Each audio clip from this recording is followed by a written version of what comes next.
29 August महाराष्ट्राच्या इतिहासात पुन्हा एकदा एक मोठं वादळ येणार का?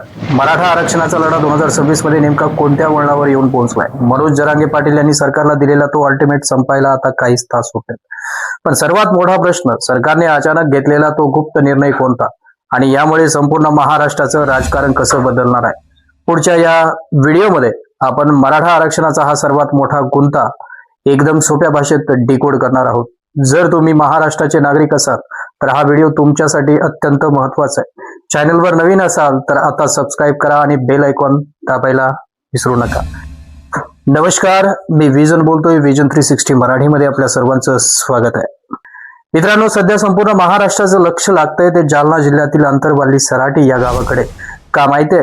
कारण मनोज जरांगे पाटील यांनी सरकारला 28 ऑगस्ट पर्यंतची मुदत दिली होती आणि आज जर मागण्या मान्य झाल्या नाही तर 29 ऑगस्ट 2026 पासून पुन्हा एकदा बेमुदत उपोषणाचं हत्यार उपसलं जाणार आहे. गेल्या काही महिन्यात जी शांतता दिसत होती ती वादळापूर्वीची शांतता होती का, असा प्रश्न आता पडू लागलाय. जरांगे पाटील यांचं थेट म्हणणे आहे की सरकारने आम्हाला फक्त तारखावर तारखा दिल्या, आश्वासनं दिली, पण प्रत्यक्षात पत्रात काय पडलं? शून्य. आणि म्हणूनच आता आरपारची लढाई सुरू होते. पण हा प्रश्न आजचा नाहीये. हा विषय सविस्तर समजून घेण्यासाठी आपल्याला थोडं मागे जावं लागेल. मराठा आरक्षणाचा इतिहास हा संघर्षानं भरलेला आहे. 2016 मध्ये निघालेले मूक मोर्चे आठवा, ज्यांनी संपूर्ण देशाचं लक्ष वेधून घेतलं. त्यानंतर सरकारने आरक्षण दिलं, पण ते हायकोर्ट आणि सुप्रीम कोर्टात टिकू शकलं नाही. 2021 मध्ये सुप्रीम कोर्टाने गायकवाड कमिशनचा अहवाल नाकारत मराठा आरक्षण रद्द केलं होतं, कारण आरक्षणाची मर्यादा 50% वर जात होती. तेव्हापासून मराठा समाजातील तरुण हक्काच्या आरक्षणापासून वंचित आहे आणि आज याच कायदेशीर लढाईला मनोज जरांगे पाटील यांनी पुन्हा एकदा रस्त्यावरील आंदोलनाची तार दिली. आता सोप्या भाषेत समजून घ्याव्या की आंदोलकांच्या नेमक्या मागण्या काय आहेत, ज्यावरून हा वाद संपूर्ण पेटलाय. यामध्ये 3 मुख्य गोष्टी आहेत. पहिली मागणी, मराठा समाजाला कुणबी प्रमाणपत्र देऊन थेट ओबीसी प्रवर्गातूनच आरक्षण द्यावे. दुसरी सर्वात वादग्रस्त मागणी म्हणजे सगळे सोयरे कायदा, म्हणजे जर माझ्याकडे कुणबी नोंद असेल तर माझ्या रक्ताच्या सर्व नातेवाईकांना, सासरच्या माहेरच्या लोकांनाही कुणबी प्रमाणपत्र मिळालं पाहिजे. आणि तिसरी गोष्ट, आंदोलकांचा दावा आहे की राज्यात शोध मोहिमेदरम्यान तब्बल 58 लाख कुणबी नोंदी सापडल्या आहेत. मग सरकार या 58 लाख कुटुंबांना प्रमाणपत्र द्यायला उशीर का करते? हाच मनोज जरांगेंचा यांचा मुख्य सवाल आहे.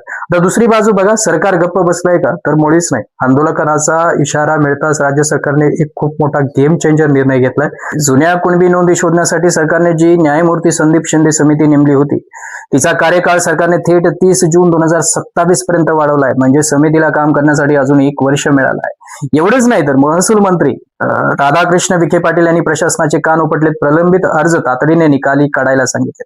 मंत्रालयात एक स्पेशल मराठा आरक्षण कक्ष 24 तास यावरती काम करतोय, जेणेकरून कोणत्याही मराठा बांधवाला कागदपत्रासाठी सरकारी कचऱ्यामध्ये चक्रा माराव्या लागणार नाही. इथेच होतो या कथेतील सर्वात मोठा ट्विस्ट. हा पेच नेमका कुठे अडलाय माहित आहे का? पहिली गोष्ट म्हणजे कायदा. सरकारने मराठा समाजाला स्वतंत्र 10% आरक्षण दिले एससीबी अंतर्गत, पण सुप्रीम कोर्टाचा जुना नियम सांगतो की 50% वर जाता कामा नाही. त्यामुळे हे स्वतंत्र 10% आरक्षण कोर्टात टिकणार का, हा सर्वात मोठा प्रश्न आहे. आणि दुसरी सर्वात मोठी अडचण म्हणजे मराठा विरुद्ध ओबीसी हा सामाजिक वाद.